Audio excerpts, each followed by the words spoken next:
It reflects an old man's life who is neglected by his own children but simultaneously loved and given attention by his grandchildren.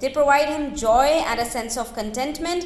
This pure relation proves the true image of affection and soul satisfaction for a person leading an unproductive life with the scarcity of funds.